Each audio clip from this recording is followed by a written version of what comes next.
কলকাতায় খুন হওয়া ঝিনাইদহ ৪ আসনের এমপি আনোয়ারুল আজিমের মরদেহ উদ্ধারে অভিযান চালিয়েছে পুলিশ। বৃহস্পতিবার রাতে পুলিশে অভিযান চালায়। গ্রেপ্তার ক্যাব চালক সিয়ামকে জিজ্ঞাসাবাদের সূত্রে কাশীপুর থানার কৃষ্ণনগরে তল্লাশি চালায় পুলিশ। 10 দিন আগে খুন হন ঝিনাইদহ ৪ আসনের এমপি আজিম। এরপর ঢাকা ও কলকাতার পুলিশ ঘটনা তদন্তে নামে। এই ঘটনায় ঢাকা ও কলকাতায় আলাদা মামলা হয়েছে। মামলার তদন্তে ঢাকা সফর করছেন কলকাতা পুলিশের একটি দল। তারা ঢাকায় ডিবি প্রধানের সাথে বৈঠক করলেও সাংবাদিকদের সাথে কোনো কথা বলেননি।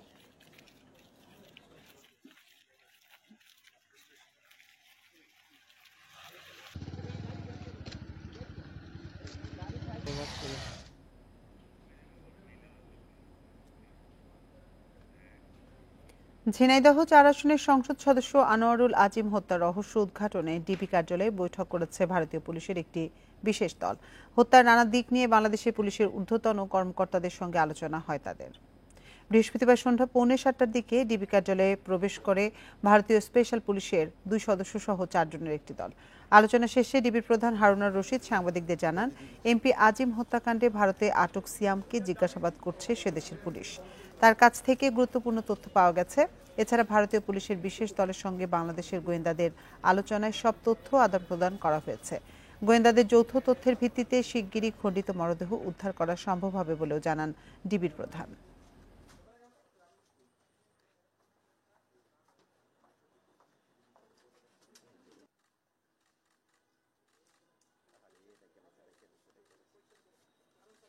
ওই দেশেও যিনি গ্রেপ্তার হয়েছেন ওনারা আমাদেরকে বলেছেন, তার মাধ্যমে তারা হয়তো শীঘ্রই চেষ্টা করছেন যেন ওই আসামিটাকে যে আসামি ডেড বডির যে বিভিন্ন পার্টগুলি কোথায় ফেলেছেন সেটা তারা হয়তো শীঘ্রই তারা বের করে ফেলতে পারবে।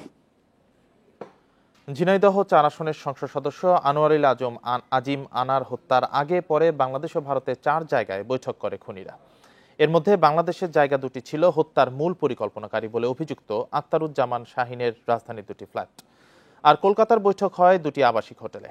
এসব তথ্য দিয়েছে 2 দেশের পুলিশ। হত্যাকারী সন্দেহে সিয়াম ওরফে জুবায়েরকে বৃহস্পতিবার গ্রেপ্তারের পর সে দেশের সিআইডি পুলিশ ওই 2 হোটেলে অভিযান চালিয়ে তথ্যের সত্যতা পেয়েছে। হত্যা পরিকল্পনার অংশ হিসেবেই 1 বছর আগে কলকাতার নিউ টাউন এলাকার বিলাসবহুল সঞ্জীবা গার্ডেনে অ্যাপার্টমেন্ট ভাড়া নেওয়া হয় শাহিনের নামে। কিন্তু হত্যার প্রক্রিয়া শুরু হয় রাজধানী ঢাকার 2 অ্যাপার্টমেন্টে গোপন বৈঠক করে, জানায় গোয়েন্দা পুলিশ, যেখানে ছিলেন 3 জন। উদ্দেশ্যটা ছিল যে এমনভাবে গুম করা হবে তাকে যেন কেউ কোনোদিন তার অস্তিত্ব না পায়। এই হত্যাকাণ্ডটা আসলে তাদের দীর্ঘদিনের একটা পরিকল্পিত প্ল্যানের একটা অংশ, এবং তারা দীর্ঘদিন যাবতেই তারা একটা সুযোগ খুঁজছিল ভিকটিম কোন সময় ওই দেশে যাবে। আর কলকাতার পুলিশের তথ্য, খুনি চক্রটি বাংলাদেশ থেকে আকাশপথে কলকাতা যায় হত্যাকাণ্ডের 12 দিন আগে। বিমানবন্দরের কাছের ভিআইপি রোডে 4 তারকা মানের O2 হোটেলে আস্তানা গাড়েন মূল অভিযুক্ত শাহিন সহ 5 জন।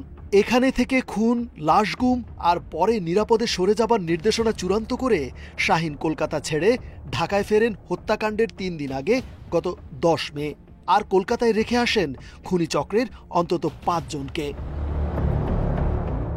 এমপিকে হত্যার পর লাশের টুকরো ফেলে দিয়ে সিয়াম সহ 3 খুনি ভাড়া নেন আগের হোটেলের আধা কিলোমিটার দূরের অন্য একটি হোটেলে, নাম ব্লু মুন। হত্যা পরবর্তী করণীয় ঠিক করে একদিন বাদেই তারা হোটেল ছাড়েন। সিআইডি বলছে, মরদেহের টুকরোগুলো হত্যাকাণ্ডের পরের 3 দিন দফায় দফায় বিভিন্ন জায়গায় ছড়িয়ে ছিটিয়ে দেওয়ার দায়িত্ব ছিল সিয়ামের। নিজের ট্যাক্সি ক্যাবে করে ছোট প্লাস্টিকের ব্যাগে ভর্তি মরদেহের টুকরো পরিবহনের কথা স্বীকার করলেও কোথায় তা লুকানো হয়েছে সেটা অজানা বলে সিআইডিকে তথ্য দেয় সিয়াম। রেজওয়ানুল হক, ইন্ডিপেন্ডেন্ট নিউজ, ঢাকা। 14 দলের মধ্যে কোনো দূরত্ব থাকছে না বলে খোলাসা করেছেন আওয়ামী লীগ সাধারণ সম্পাদক ওবায়দুল কাদের। জানান, অসাম্প্রদায়িক বাংলাদেশ করতে জোটকে আরও সংগঠিত হওয়ার নির্দেশ দিয়েছেন শেখ হাসিনা। বৈঠক শেষে বৃহস্পতিবার রাতে গণভবনে সাংবাদিকদের এসব কথা বলেন ওবায়দুল কাদের। সরকারে আসার পর প্রথমবারের মতো 14 দলের সাথে বৈঠকে বসেন আওয়ামী লীগ সভাপতি শেখ হাসিনা। বৃহস্পতিবার সন্ধ্যায় গণভবনে সভা শেষে সাংবাদিকদের সাথে কথা বলেন নেতারা। জানান 14 দল একসাথে সামনে এগিয়ে যাবে। আন্তর্জাতিক পরিস্থিতি সবকিছু মিলিয়ে 3.5 ঘন্টা ধরে 14 দলের নেতাদের সাথে সরকার প্রধানের কথা হয়েছে বলে জানান আওয়ামী লীগের সাধারণ সম্পাদক ওবায়দুল কাদের। 14 দলের নেতারাও মনে হয় যে দূরত্বের কথাটা বলা হচ্ছে সেটা আর থাকবে না। এটাই আজকে সবার পর আমি এক কথা বলছি। বৈঠকে অর্থনৈতিক খাতে নৈরাজ্য লুটের প্রসঙ্গ উত্থাপন করেন ওয়ার্কার্স পার্টির সভাপতি রাশেদ খান মেনন। ব্যাংকের নৈরাজ্য, অর্থ পাচার রোধ এগুলো নিয়ে যদি না করি তাহলে এই উন্নয়নে ধারাবাহিকতা রক্ষা করা যাবে না। আমরা একটা উচ্চ বৈষম্যের দেশ, বঙ্গবন্ধু বৈষম্যের বিরুদ্ধে কথা বলেছে, আজকে আমরা একটা উচ্চ বৈষম্যের দেশে পরিণত হয়েছি। সরকার উৎখাতের ষড়যন্ত্র নিয়ে কথা হয়েছে জানিয়ে জাসদ সভাপতি হাসানুল হক ইনু বলেন, মনোমালিন্য ও ত্রুটি বিস্তুতির সমাধান চেয়েছেন তারা, তবে মন্ত্রিপরিষদ নিয়ে আলোচনা হয়নি। যেসব মনোমালিন্য আছে এবং ভুল বোঝাবুঝি আছে অথবা ত্রুটি বিচ্যুতি আছে, সেই ত্রুটি বিচ্যুতিগুলো সমাধান করা দরকার। সেই হিসাবে দ্বিপাক্ষিকভাবে বৈঠক, আরও ঘনিষ্ঠভাবে বৈঠক এবং দলের বোঝাপড়ার মধ্য দিয়ে সামনের পথ চলার একটা পথনকশা তৈরি করা হবে। 14 দলের এ বৈঠকে বড় দলকে সম্মানের পাশাপাশি ছোট দলগুলোর দিকে যথাযথ মনোযোগের আশা নেতাদের।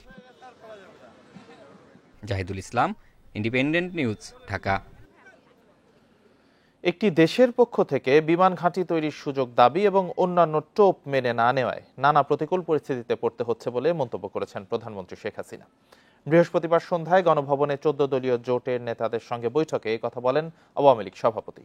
জানান, মূল্যস্ফীতি কমে দেশের মানুষের স্বস্তি নিশ্চিত করা সরকারের লক্ষ্য। দ্বাদশ জাতীয় সংসদ নির্বাচনে জয়ী হয়ে সরকার গঠনের প্রায় 5 মাস পর 14 দলীয় জোটের সঙ্গে প্রধানমন্ত্রী ও আওয়ামী লীগের সভাপতির এটি প্রথম বৈঠক। গণভবনে জোটের প্রতিটি দলের প্রতিনিধিদের স্বাগত জানিয়ে সমসাময়িক জাতীয় ও আন্তর্জাতিক নানা প্রসঙ্গে সরকার ও দলের অবস্থান তুলে ধরেন শেখ হাসিনা। যতই মুরব্বী ধরুক আর যাই ধরুক, এদেরকে আমরা ছাড়বো না। পরিষ্কার কথা, মানুষের ক্ষতি যারা করবে তাদের প্রতি ব্যবস্থা আমাদের অব্যাহত থাকবে। জাতীয় নির্বাচনের আগে আন্তর্জাতিক মহলের তৎপরতার বর্ণনা দেন সরকার প্রধান। বলেন, বাংলাদেশের বিরুদ্ধে এখনো চক্রান্ত চলছে। যদি আমি বাংলাদেশে কারো এয়ারবেস করতে দিই, ঘাঁটি করতে দিই, তাহলে আবার কোনো অসুবিধা নাই। কোনো এক সাদা চামড়ারই প্রস্তাব, আমি একই জবাব দিচ্ছি, যে আমি জবাব দিচ্ছি স্পষ্ট যে আমি বঙ্গবন্ধু শেখ মুজিবের মেয়ে। আমরা যুদ্ধ করে বিজয় অর্জন করে দেশ স্বাধীন করেছি। দেশের অংশ ভাড়া দিয়ে বা কারো হাতে তুলে দিয়ে আমি ক্ষমতায় যেতে চাই না, আমার ক্ষমতার দরকার নেই। যে কারণে আমাদের কিছু সমস্যা সবসময় পড়তে হচ্ছে, হবে আমি জানি, কিন্তু আমি এটা পাত্তা দিই না। সোজা কথা, দেশের মানুষ হচ্ছে আমার শক্তি, মানুষ যদি ঠিক থাকে আমরা আছি। সামাজিক যোগাযোগ মাধ্যমে মিথ্যা ও মানহানিকর প্রচারণার বিষয় তুলে ধরেন আওয়ামী লীগের সভাপতি। ভবিষ্যতে আরও চ্যালেঞ্জ মোকাবেলার প্রস্তুতির কথাও জানান। 44টা টেলিভিশনের মধ্যে প্রায় 34টা চালু আছে, সবাই কথা বলে, টক শোতেও কথা বলে, সারাদিন সমালোচনা করে। আর এতগুলি নিউজ পেপার, এত কথা বলার পরে সব কথা শেষ কথা বলতে দেওয়া হয় না। তো টেলিভিশনে যখন সবাই এইভাবে কথা বলে, আমরা তো কারো গলা টিপে ধরি না, বাধাও দিই না, কেউ বাধাও দেয় না, যা খুশি তাই বলে যাচ্ছে, তা সত্য মিথ্যা যা দিও। দেশের পর্যাপ্ত খাদ্য উৎপাদনের কথা জানিয়ে প্রধানমন্ত্রী বলেন, মূল্যস্ফীতি কমিয়ে দেশের মানুষের স্বস্তি নিশ্চিত করাই এখন সরকারের লক্ষ্য। এখন ইনফ্লেশনটা কমাতে পারলে তাহলে একটু মানুষের একটু স্বস্তি হতো। শাহাদাত স্বপন, ইন্ডিপেন্ডেন্ট নিউজ, ঢাকা।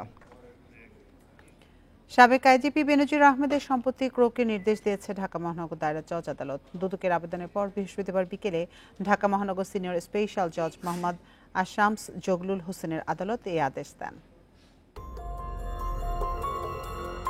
সাবেক আইজিপি বেনজির আহমেদের বিরুদ্ধে ক্ষমতার অপব্যবহার, অনিয়ম ও দুর্নীতির মাধ্যমে নিজের ও স্ত্রী সন্তানদের নামে দেশে বিদেশে কয়েকশো কোটি টাকার জ্ঞাত আয় বহির্ভূত সম্পদ অর্জনের অভিযোগ রয়েছে। এসব সম্পদের মধ্যে রয়েছে ঢাকার অভিজাত এলাকাগুলোতে ফ্ল্যাট, বাড়ি আর জমি, সঙ্গে গোপালগঞ্জে সাভানা ইকো রিসোর্ট নামের একটি পর্যটন কেন্দ্র।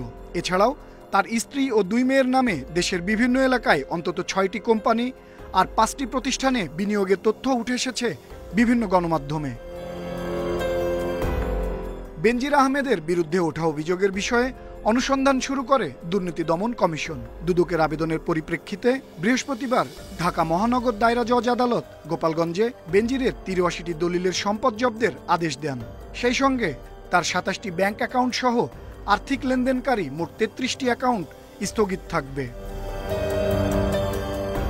পুলিশের সাবেক এই মহাপরিদর্শক 34 বছর 7 মাস চাকরি শেষে 2022 সালে অবসরে যান। মানবাধিকার লঙ্ঘনের অভিযোগে র্যাবের এই সাবেক প্রধানের বিরুদ্ধে যুক্তরাষ্ট্রের নিষেধাজ্ঞাও রয়েছে। আনোয়ার সাদাত নূর, ইন্ডিপেন্ডেন্ট নিউজ, ঢাকা। কারিগরি বোর্ডের সনদ জালিয়াতির ঘটনায় জড়িত কর্মকর্তার সাজা হলেও আবার তাকে ওই পদে দায়িত্ব দেওয়া হয়। এরপর 5000 সনদ তৈরির বিশেষ কাগজ চুরি করা হয়। এসব কাগজ দিয়ে ধাপে ধাপে তৈরি হয় জাল সনদ। সম্প্রতি বোর্ডের তদন্ত প্রতিবেদনে এসব তথ্য উঠে আসে। এদিকে জালিয়াতির ঘটনায় 52 অস্থায়ী কর্মচারীকে রদবদলের সিদ্ধান্ত নিয়েছে কারিগরি শিক্ষা বোর্ড। কারিগরি শিক্ষা বোর্ডের সনদ জালিয়াতির অভিযোগে সিস্টেম অ্যানালিস্ট AKM শামসুজ্জামানকে আটক করে পুলিশ। বোর্ডের তদন্তে জানা যায় শামসুজ্জামান 2016 সাল থেকেই সনদ জালিয়াতির কাজে জড়িত। শুরুর দিকে শর্ট কোর্সের জাল সনদ তৈরি করতেন। এর দায়ে 2017 সালে শাস্তি হওয়ার পরও তাকে 2021 সালে একই দায়িত্ব দেয়া হয়। প্রতিবেদন অনুযায়ী 2022 সালের 11 মার্চ সন্ধ্যায় অফিস ছুটির পর এই কর্মকর্তা গোপন রুমে প্রবেশ করে সনদের 5000 বিশেষ কাগজ চুরি করে, যা দিয়ে পরবর্তীতে সনদ তৈরি করে। কারিগরি শিক্ষা বোর্ডের সিকিউরিটি প্রিন্টিং প্রেস থেকে ছাপানো যে ব্যাকগ্রাউন্ড, সেগুলো চুরি করে এখান থেকে নিয়ে তারপরেই কিন্তু বাইরে এগুলোকে প্রিন্ট আউট দেওয়া হয়েছে। সনদ জালিয়াতির ঘটনায় বোর্ডের আরও বেশ কয়েকজন কর্মকর্তা কর্মচারী জড়িত বলে প্রতিবেদনে উঠে এসেছে। বোর্ড বলছে এসব কর্মকর্তা কর্মচারীদের বিরুদ্ধে আইন অনুযায়ী ব্যবস্থা নেওয়া হবে। পর্যায়ক্রমে পরীক্ষা নিয়ন্ত্রণ বিভাগের সাথে সম্পর্কিত যত কর্মচারী আছে আমরা তাদেরকে সেখান থেকে সরিয়ে আনবো। তাদের তালিকা প্রস্তুত করা হয়েছে, তাদেরকে কোথায় ডেপ্লয় করবো সেটাও আমরা রেডি করেছি। এদিকে বোর্ডের কার্যক্রম এখনো অটোমেশন হয়নি বলে তদন্ত প্রতিবেদনে উঠে এসেছে। বিশেষজ্ঞরা বলছেন বোর্ডের সব কার্যক্রম ডিজিটাল করার পাশাপাশি নিরাপত্তা জোরদার করা জরুরি। আপনার কারিগরিভাবেও যে আপনার শুধু ডিজিটাল সিস্টেমে জালিয়াতি যেন না করা যায়, সেটার জন্য বেশ কিছু মেকানিজম কিন্তু আছে সারা ওয়ার্ল্ড ওয়াইড। ধরেন যে ডিজিটাল সিগনেচারের কথা বলতে পারি, সেখানে সার্টিফিকেট নিলেও ডিজিটালি সেটা কিন্তু হচ্ছে যে ভেরিফাই করা যায়। সব জাল সনদ চিহ্নিতের পর বাতিল করা হবে বলে জানিয়েছে বোর্ড। শুধু সনদ জালিয়াতি নয়, অভিযোগ আছে বোর্ডের আয় ব্যয়ের হিসাবের গড়মিলেরও। শিক্ষা সংশ্লিষ্টতা বলছেন মানসম্মত কারিগরি শিক্ষা নিশ্চিত করতে হলে সবার আগে বোর্ডের স্বচ্ছতা আনতে হবে।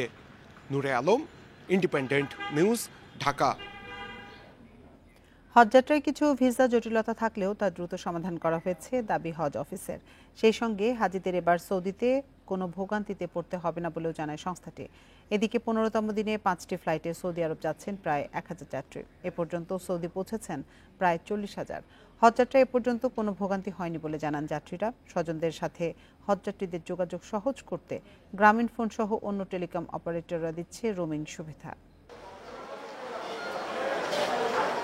লাব্বাইক আল্লাহুম্মা লাব্বাইক ধ্বনিতে যুক্ত হবে প্রাণ। তাই হজ যাত্রীদের পদচারণায় মুখর আশকোনা হজ ক্যাম্প। দেশের বিভিন্ন জেলা থেকে আসা হজ যাত্রীরা বলছেন আল্লাহর হুকুম পালন করতেই তাদের সৌদি যাত্রা। হজের সার্বিক ব্যবস্থাপনায় খুশি তারা। আল্লাহর রহমতে খুব ভালো ব্যবস্থা, কোনো সমস্যা নেই। আল্লাহ খুব সহি সালামতে আনিছেন এবং আমরা খুব ভালো আছি। অনেকদিন আগে থেকে একটা শখ ছিল যে একবার হলেও হজ করব, তো এই 4-5 বছর করোনার জন্য যেতে পারি নাই, এবার যাচ্ছি। হাজি ক্যাম্পে যে এত সুন্দর ব্যবস্থাপনা, এটা কখনো কল্পনাও করিনি। এদিকে হজ অফিসের পরিচালক বলছেন কোনো রকম ভোগান্তি হয়রানি ছাড়াই যেন সবাই সৌদি যেতে পারেন সে লক্ষ্যে কাজ করছেন সবাই। যাদের ভিসা জটিলতা আছে তাও দ্রুত কেটে যাবে।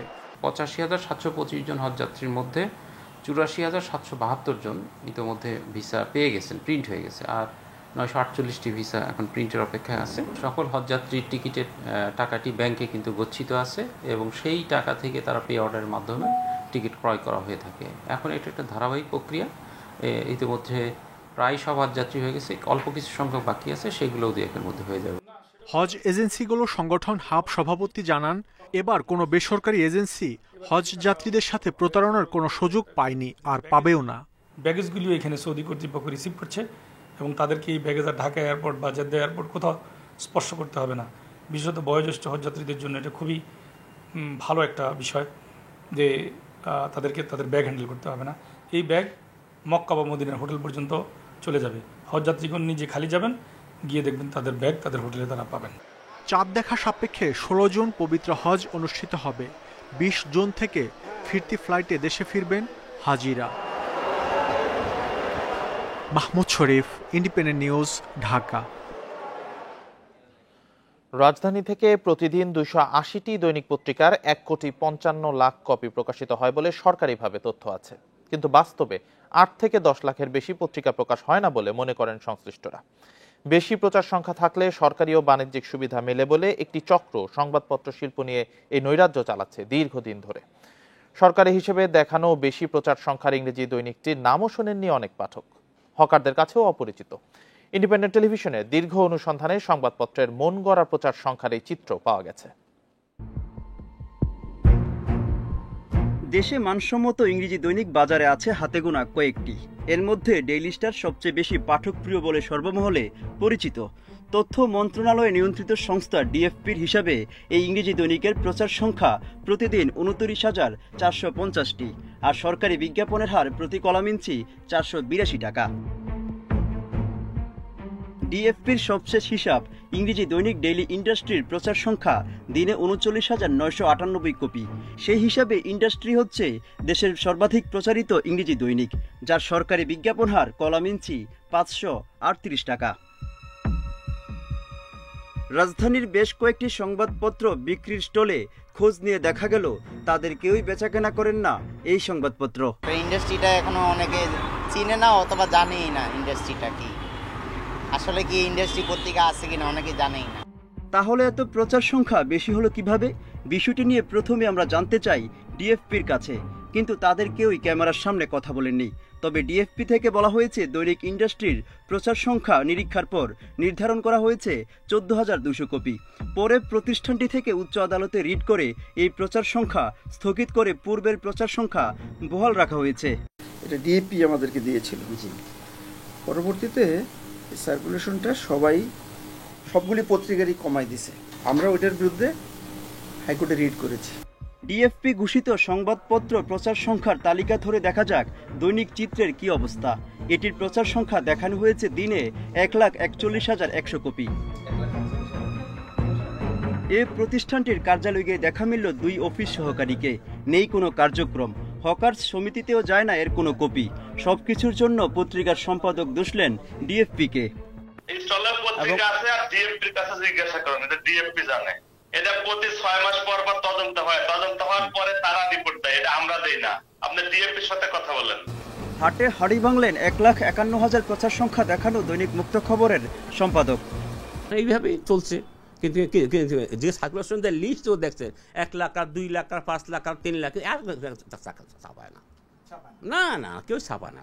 ডিএফপির হিসাব, রাজধানী সহ সারা দেশে সরকারি বিজ্ঞাপনের সুযোগ পাওয়া দৈনিকের সংখ্যা 581টি। মূলত সরকারি বিজ্ঞাপনের সুযোগ নিতেই এইসব দৈনিকের প্রচার সংখ্যা ভুয়া দেখানো হয়। সংবাদপত্র হকার্স বহুমুখী সমিতি বলছেন এত সংবাদপত্র তারাও বিতরণ করেন না। আমাদের এখানে যে পত্রিকাগুলো আসে না, আসলে বেসিক্যালি আমরা এগুলোর নামও জানি না, তারা কতটুকু বের করে না আমরা জানি না। আমরা যেগুলো আসে এগুলো আমরা প্রপারলি ডিস্ট্রিবিউট করছি এবং এরা ভালো আছে। অনুসন্ধানে দেখা যায় ভুয়া প্রচার সংখ্যার দৈনিকগুলো সরকারি বিজ্ঞাপন ছাপিয়ে ভাগ ভাটোয়ারা করে নিয়ে নিচ্ছে কয়েকশো কোটি টাকা। এই যেমন মুজিবনগর দিবস উপলক্ষে গত এপ্রিলে মুক্তিযুদ্ধ মন্ত্রণালয় থেকে 50টি সংবাদপত্রে 20 লাখ টাকার বিজ্ঞাপনের সুপারিশ করা হয় মন্ত্রণালয়ের উপসচিব আমজাদ হোসেনের স্বাক্ষরে। এই তালিকায় থাকা 2-3টি সংবাদপত্র ছাড়া বাকিগুলো বাজারে নেই। এই বিষয়ে প্রশ্ন করায় দুর্ব্যবহার করেন তিনি। আমার সাথে আপনি কথা বলবেন কেন? আমার তো জানতে হবে এটা। আপনি আমার কাছে জানবেন কেন? আপনারা উত্তেজিত হলে হবে না। আপনারা অবশ্যই উত্তেজিত। আপনি যেখানে যাওয়ার ওই জায়গায় যাবেন। আপনি আমার কাছে জানতে চান কেন? কারণটা কি? না, কারণটা হচ্ছে আপনারা এই মাস্তানি করেন অফিসে ঢুকে নাকি? তবে তথ্য প্রতিমন্ত্রী বলেন এই বিষয়গুলো আমলে নিয়ে কাজ করবেন তিনি। ডিএফপি যে প্রক্রিয়াতে সার্কুলেশনটা বের করে, এটা কিন্তু কতগুলো প্রিন্ট হচ্ছে সেটা দিয়ে আপনার গুনলে হবে না, কতগুলো প্রিন্ট হওয়ার পর বিক্রি হচ্ছে। কাজে এই প্রক্রিয়াটার মধ্যে আমরা কিছু পরিবর্তন আনার চেষ্টা করছি, একটা ফুল প্রুফ সিস্টেম তৈরি করা, যেন এখানে একটা নিখাদ লিস্ট আমরা তৈরি করতে পারি। শুধু ভুয়া প্রচার সংখ্যাই নয়, সংবাদকর্মীদের জন্য সরকার ঘোষিত ওয়েস বোর্ড বাস্তবায়ন নিয়েও মিথ্যাচার করেন এই সংবাদপত্রগুলো। Mohammad Omar Faruk, Independent News, Dhaka. এ নিয়ে বিস্তারিত প্রতিবেদন দেখুন আজ রাত 9:30 ইন্ডিপেন্ডেন্ট টেলিভিশনের অনুসন্ধানমূলক অনুষ্ঠান তালাশে। এবার যাচ্ছি অন্যান্য খবরে। ওয়েবিলের নামে বাস যাত্রীদের কাছ থেকে প্রতিদিন 1.5 থেকে 2 কোটি টাকা বাড়তি ভাড়া আদায়ের অভিযোগ উঠেছে গণপরিবহন চালক মালিকের বিরুদ্ধে। 2 বছর আগে এই টাকা নেওয়া বন্ধের সিদ্ধান্ত হলেও তা কার্যকরে কোনো লক্ষণ নেই। উল্টো আগের মতো সেই ওয়েবিল আদায় নিয়ে যাত্রীদের সাথে চালক হেলপারের বাকবিতণ্ডা লেগেই আছে নিত্যদিন। আর এজন্য একে অন্যকে দুষছেন চালক ও মালিক পক্ষ। সংকট কাটাতে ডিজিটাল পদ্ধতিতে ভাড়া আদায়ের পরামর্শ যাত্রী কল্যাণ সমিতির। এখানে 18 টাকা করে ভাড়া আছে। কি হিসাবে ভাড়া? কিলো হিসাবে 18 টাকা আছে। কি হিসাবে ভাড়াটা কি হিসাবে? এনওবিল হিসাবে। লাভলি পরিবহনের বাস সংসদ ভবন থেকে মগবাজার ওয়্যারলেস পর্যন্ত ভাড়া চাইলেন 20 টাকা।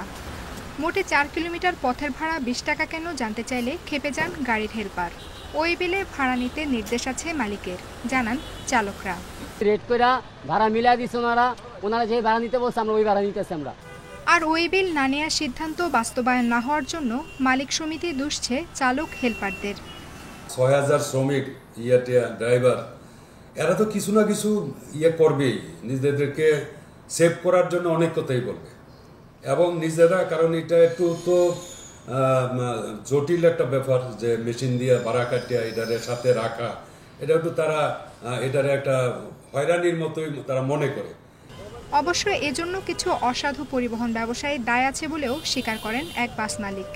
এই পদ্ধতিটা নষ্ট হয়ে গেছে, কিছু কিছু কোম্পানি বা কিছু কিছু কোনো ব্যক্তি হয়তো এটাকে মিসইউজ করে অবৈধভাবে সরকার নির্ধারিত হারের থেকে হয়তো বেশি টাকা আদায় করেছে। বিআরটি এর অবৈধ ঘোষণা ও বাড়তি ভাড়া আদায় নিয়ে সমালোচনার মুখে 2022 সালের 10 আগস্ট ঢাকা সড়ক পরিবহন মালিক সমিতি বৈঠক করে ওই বিল প্রথা বাতিলের সিদ্ধান্ত জানায়। শুরুতে ইলেকট্রনিক্স ডিভাইসের মাধ্যমে দূরত্ব অনুপাতে ভাড়া আদায় পদ্ধতিও চালু হয়, কিন্তু সেই ব্যবস্থা টেকেনি বেশি সময়। মোহাম্মদপুর থেকে আপনি ফ্যামিলি নামলে ওখানেও 10 টাকা ভাড়া, বুঝতে পারতেছেন এখানে কোনো নিয়ম কানুন কোনো কিছুই নেই। তাদের তালিকা আছে, অনেকে দেখতে চায়, দেখাতে চায় তখন দেখাতে পারে না, এরা মতো ভাড়া নিচ্ছে আর কি। ঢাকার বিভিন্ন স্থানের ভিন্ন ভিন্ন রুট করে একটি বাসেও দেখা গেল না ভাড়ার তালিকা, যদিও প্রতিটি বাসে এই তালিকা দৃশ্যমান থাকা বাধ্যতামূলক করেছে বিআরটিএ। এমনকি দেখা গেল না টিকিট কাটার ডিজিটাল কোনো ডিভাইসও। এদিকে সংকট সমাধানে আবারও ডিজিটাল পদ্ধতিতে ভাড়া আদায় চালুর পক্ষে মত দেয় যাত্রী কল্যাণ সমিতি। দৈনিক প্রায় 1.5 থেকে 2 কোটি টাকার মতো অতিরিক্ত ভাড়া আদায় শুধু কেবলমাত্র বাসে হচ্ছে। যদি নগদ টাকার লেনদেন বন্ধ হয় তাহলে চাঁদাবাজি, নৈরাজ্য এটা বন্ধ হয়। আর বরাবরের মতো বিআরটি এর দাবি নিয়মিত মোবাইল কোর্ট আর জরিমানা করে গণপরিবহন খাত ঠিক করার চেষ্টা চলছে তাদের। আমাদের মোবাইল কোর্ট কিন্তু রেগুলার কিন্তু সংখ্যায় কম হলো, কিন্তু ওরা কিন্তু যখন গাড়িতে উঠে দেখে ভাড়া ছাড় নেই তখন কিন্তু ওরা জরিমানা করে। গণপরিবহনে অতিরিক্ত ভাড়া আদায় বন্ধে আরও বেশি নজরদারি প্রয়োজন বলছেন যাত্রীরা। ওই বিল প্রথা সমূলে বন্ধে আশ্বাস নয়, তারা চান কর্তৃপক্ষের শক্ত পদক্ষেপ। আফসানা আফরোজ জুই, ইন্ডিপেন্ডেন্ট নিউজ, ঢাকা। সপ্তাহের ব্যবধানে আবারও বেড়েছে মাছ, মাংস ও ডিমের দাম। এছাড়া সব ধরনের সবজির দামও বাড়তি। বাজার পরিস্থিতি নিয়ে আরো জানাতে ঢাকা ও বগুড়া থেকে যোগ দিয়েছেন সহকর্মীরা। শুরুতেই রাজধানীর কারওয়ান বাজার থেকে যোগ দিয়েছেন সহকর্মী আমিরুল ইসলাম। আমিরুল, গত কয়েক সপ্তাহ ধরেই লক্ষ্য করা যাচ্ছে যে সপ্তাহের ব্যবধানে দাম বাড়ছেই নিত্য প্রয়োজনীয় দ্রব্যের। আজকের বাজার পরিস্থিতি নিয়ে জানাবেন।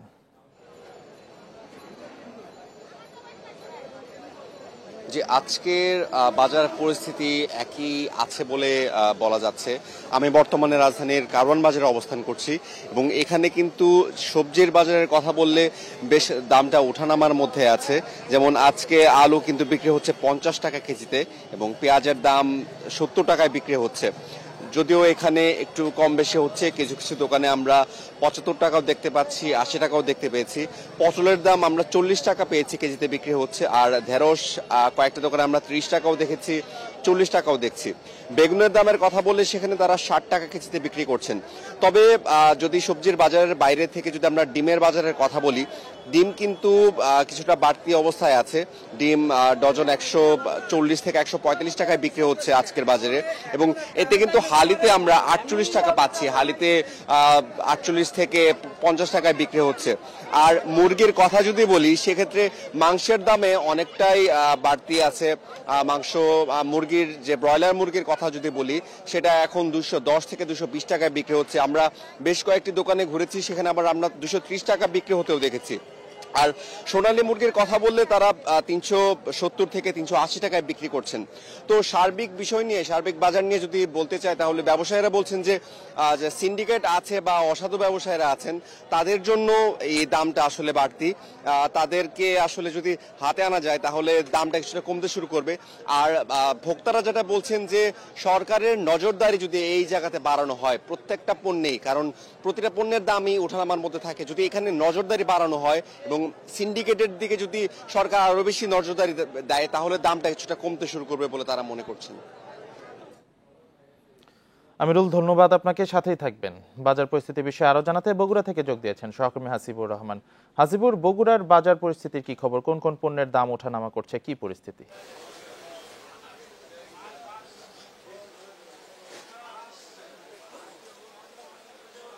এটি বগুড়া শহরের ফতেয়ালী বাজার। মূলত এখানেই শহরের লোকজন খুচরা জিনিসপত্র কেনা বেচা করে। আমি গত সপ্তাহের সাথে এই সপ্তাহের একটা পার্থক্য করবার চেষ্টা করেছিলাম, বুঝবার চেষ্টা করেছিলাম কি কি পণ্যের দাম বেড়েছে। তাতে আমরা যেটা দেখতে পেয়েছি যে ডিমের দাম প্রতি হালিতে অর্থাৎ বেড়েছে প্রায় 4 টাকা করে, এবং আজকের যে বাজার দর সেটি 48 টাকা 49 টাকা। এটি গত সপ্তাহে ছিল 44 টাকা 45 টাকা এরকম ছিল। আর কোনো ক্ষেত্রে এটি অন্যান্য দোকানে কিছুটা কম বেশি হয়েছে। আর কাঁচামরিচের দামের খুব বেশি বেড়েছে বলে আমার কাছে মনে হয়েছে। গত সপ্তাহে যে কাঁচামরিচ বিক্রি হয়েছে 120 টাকা কেজি দরে, সেটি আজকে বিক্রি হচ্ছে 160 টাকা দরে। টমেটোর ক্ষেত্রে আমরা একই রকম দেখতে পেয়েছি। পঞ্চগড় থেকে আনা টমেটোর এখন বাজার দর প্রতি কেজিতে 20 টাকা বেড়ে 70 টাকা হয়েছে। তবে আদা রসুনের দাম আগের মতো রয়েছে 280 টাকা। আলু বিক্রি হচ্ছে প্রায় আগের দরেই, যেটি গত সপ্তাহে ছিল 50 থেকে 55, কোনো জায়গায় 60, সেটি এইরকমই রয়েছে। বেগুনের দামও কিছুটা কমে এখন চলে এসছে 50 টাকায়। আর মশলার যে বিষয়গুলো তার মধ্যে জিরা সহ অন্যান্য মশলার দাম কেজিতে কমেছে খুচরা বাজারে 5 থেকে 6 টাকা, কোনো ক্ষেত্রে আর একটু বেশি। চিনির দাম এখনো প্রায় আগের মতো রয়েছে। সব মিলে বাজারে যে বিষয়গুলো বাড়তির দিকে আমার কাছে মনে হয়েছে তার মধ্যে সবজি উল্লেখ করার মতো, বিশেষ করে সবজি আর মশলার মধ্যে কাঁচামরিচটি খুব বেশি। মাছের দাম মোটামুটি গত সপ্তাহের মধ্যে রয়েছে, মাংস প্রায় একই রয়েছে। তবে ব্রয়লার মুরগির দাম আর সোনালী মুরগির দাম ঠিক আগের মতো রয়েছে, বাজার দর রাজধানী ঢাকার মতোই। এক্ষেত্রে আমরা যেটি দেখতে পেয়েছি যে একটা সিন্ডিকেশন বা সিন্ডিকেট ব্যবসায়ীরা তাদের দাম একইভাবে নিয়ন্ত্রণ করছে বগুড়ার অন্যান্য খুচরা বাজারগুলোতেও। সব মিলিয়ে বলা যায় যে নজরদারি না থাকাতে এক সপ্তাহের ব্যবধানে কোনো জিনিসের দাম যেমন বেড়েছে, আবার কিছু জিনিসের দাম একেবারে স্থায়ী হয়ে গেছে, সেগুলো আগের মতোই রয়েছে। ঢাকা ও বগুড়া থেকে বাজার পরিস্থিতি নিয়ে জানাচ্ছিলেন সহকর্মীরা। বঙ্গোপসাগরে অবস্থানরত লঘুচাপটি সুস্পষ্ট লঘুচাপে পরিণত হয়েছে। এটি আরো ঘনীভূত হওয়ার শঙ্কা রয়েছে। আবহাওয়া অফিস জানিয়েছে সুস্পষ্ট লঘুচাপটি আরো শক্তি অর্জন করে গভীর নিম্নচাপে রূপ নিতে পারে, পরে ঘূর্ণিঝড়ে পরিণত হওয়ার শঙ্কা রয়েছে। তবে এর গতিপথ বা কোথায় আঘাত হানবে তা আরো পর বোঝা যাবে। এরই মধ্যে সাগরে অবস্থানরত মাছ ধরা নৌকা ও ট্রলারকে পরবর্তী নির্দেশ না দেওয়া পর্যন্ত উপকূলের কাছাকাছি চলাচলের নির্দেশনা দেওয়া হয়েছে। এদিকে সারা দেশের উপর দিয়ে মৃদু থেকে মাঝারি তাপপ্রবাহ বয়ে যাচ্ছে। আবহাওয়ার পূর্বাভাসে বলা হয়েছে আজ খুলনা, বরিশাল, চট্টগ্রাম ও সিলেট বিভাগের 2-1 জায়গায় ঝোড়ো হাওয়া সহ বজ্রবৃষ্টি হতে পারে।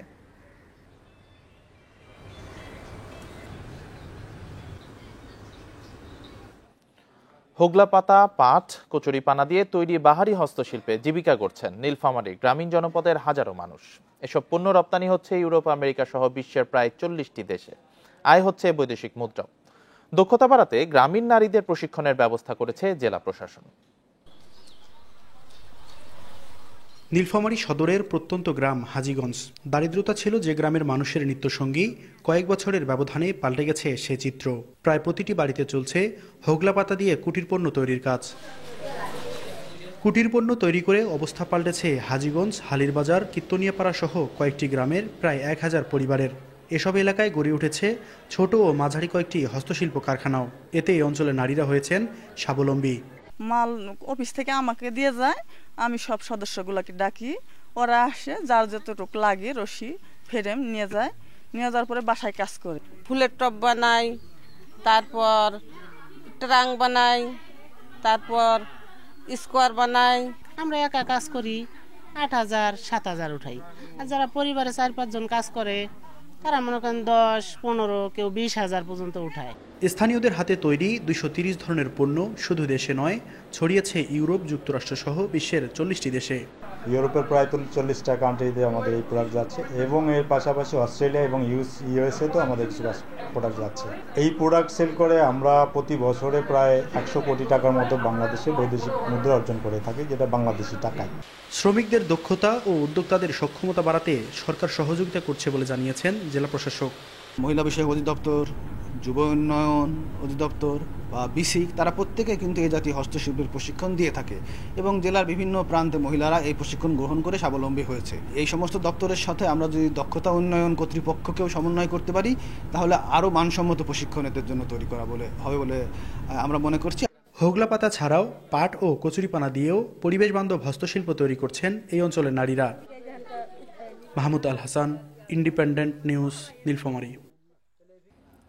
জামালপুরে নির্বাচনী প্রচার প্রচারণায় ব্যবহার হচ্ছে পলিথিনে মোড়ানো পোস্টার। রোদ বৃষ্টি থেকে রক্ষা পেতে অতিরিক্ত টাকা খরচ করে বানানো পোস্টার শোভা পাচ্ছে নির্বাচনী এলাকা জুড়ে। পলিথিন পোস্টার নিষিদ্ধ হলেও তা মানছেন না প্রার্থীরা।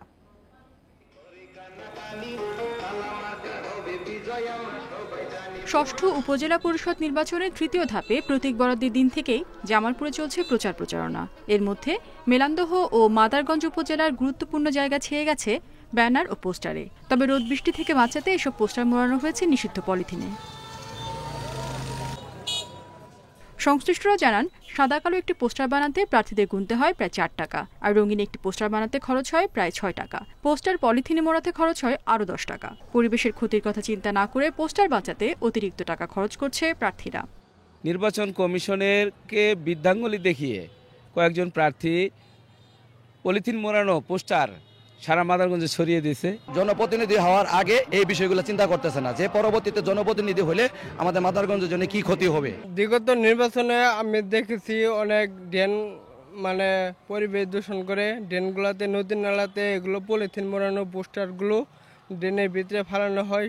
তৃতীয় ধাপের উপজেলা নির্বাচনে 2 উপজেলায় 8 জন চেয়ারম্যান প্রার্থী সহ মোট 23 জন আছেন ভোটের লড়াইয়ে। নির্বাচনকে সামনে রেখে জেলার 32 ছাপাখানা থেকে 4 থেকে 5 কোটি টাকার পোস্টার ছাপানোর কথা জানান সংশ্লিষ্টরা। পোস্টারে নিষিদ্ধ পলিথিন ব্যবহার বিষয়ে প্রার্থীরা ক্যামেরার সামনে কথা না বললেও বিধান অনুযায়ী ব্যবস্থা গ্রহণের আশ্বাস জেলা নির্বাচন কর্মকর্তার। প্লাস্টিকে মুড়িয়ে পোস্টার টানানো বা ঝোলানোর কাজ করেন, সেটা বেআইনি হবে। আমাদের নজরে আসলে সেই অনুযায়ী আচরণবিধিতে যে বিধানগুলো রয়েছে সেই অনুযায়ী আমরা ব্যবস্থা গ্রহণ করব। তবে আমরা প্রার্থীদেরকে প্রতীক গ্রহণের সময় বলে দিয়েছি যে পোস্টার ঝোলানোর সময় যেন প্লাস্টিকে না মোড়ানো হয়। পরিবেশ রক্ষার্থে এসব পলিথিনে মোড়ানো পোস্টার নির্বাচনের পর পুনর্ব্যবহার করা সহ প্রার্থীদের বিরুদ্ধে ব্যবস্থা নেওয়ার দাবি স্থানীয়দের। Independent news. পিছিয়ে পড়া জনপদের মধ্যে একসময় কুষ্টিয়ার নাম থাকলেও গত 1 দশকে উন্নয়নের ছোঁয়ায় মুছে গেছে সে নাম। মেডিকেল কলেজ, স্টেডিয়াম, 4 লেনের সড়ক, সেতু সহ নানা অবকাঠামো উন্নয়ন দৃশ্যমান হওয়ায় বদলে যেতে শুরু করেছে জেলার চিত্র। এর ফলে মানুষের জীবনমানেও এসেছে পরিবর্তন। ইতিহাস ঐতিহ্যে সমৃদ্ধ কুষ্টিয়ায় একসময় ছিল নিষিদ্ধ দলের অবৈধ অস্ত্রের ঝনঝনানি। পিছিয়ে পড়া জনপদের তালিকাতেও ছিল নাম। তবে গত 10 বছরে যোগাযোগ ব্যবস্থা, শিক্ষা, স্বাস্থ্য, সংস্কৃতি ও ক্রীড়াঙ্গনের অবকাঠামোতে লেগেছে উন্নয়নের হাওয়া।